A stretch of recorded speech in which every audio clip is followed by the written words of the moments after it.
Memang alangkah terkejutnya saya ketika saya mengetahui bahwa pengemudi mobil tersebut adalah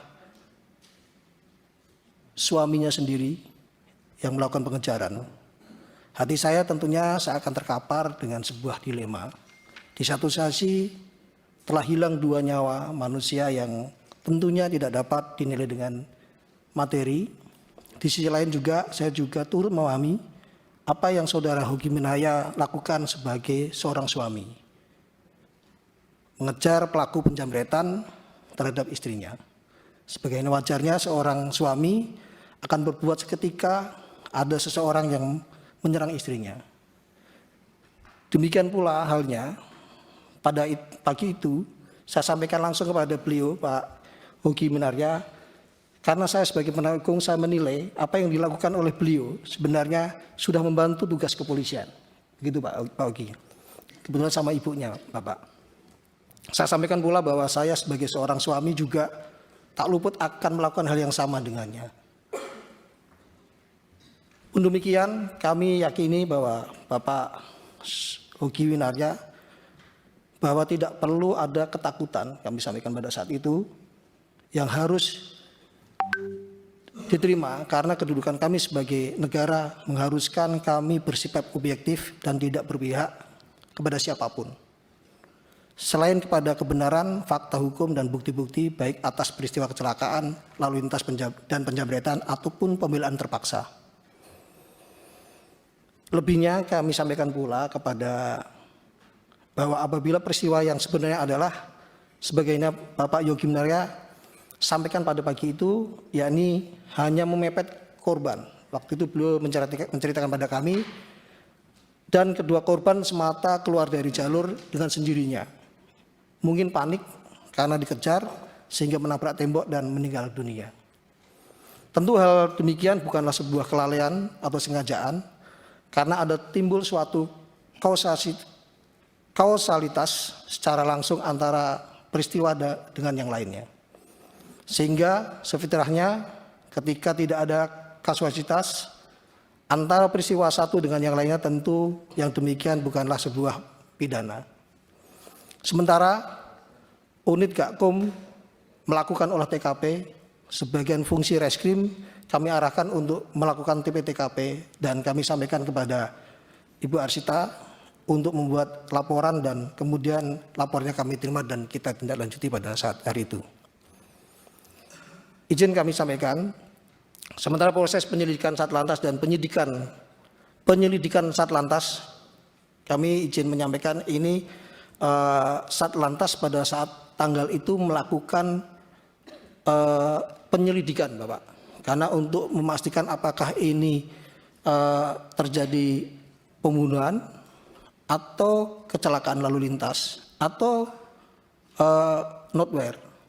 Maka kami belum bersikap, kami masih menangani kasus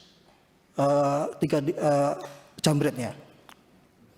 Pada tanggal 6 Juli setelah datang ke Polres Sleman, pada saat berlangsung penyelidikan pada 6 Juli telah datang ke Polresta Sleman paman korban yang juga merupakan kuasa hukum dari kedua korban meninggal dunia tersebut. Kami menyampaikan kepada paman korbannya bahwa dalam perkembangan perkara hasil olah TKP yang kami lakukan dan menurut pendapat ahli yang kami dapatkan menunjukkan bahwa tidak adanya kasualitas pengemudi, mengingat dari hasil penyelidikan kedua motor semata-mata keluar dari jalur sendiri, sehingga belum dapat dipastikan apakah penyebab motor keluar jalur sendiri dan membentur tembok sehingga meninggal dunia.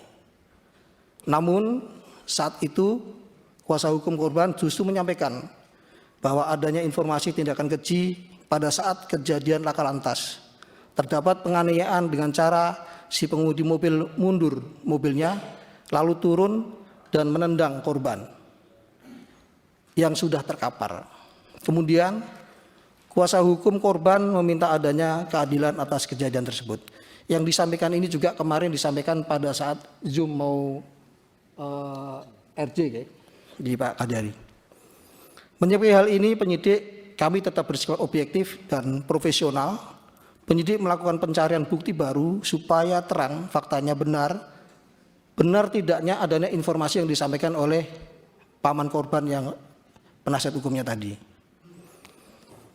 Setelah penyelidik mendapatkan bukti baru berupa rekaman CCTV, didapatkan fakta baru. Yang pertama adalah bahwa tidak ada peristiwa penganiayaan sebagaimana disampaikan oleh kuasa hukum tadi.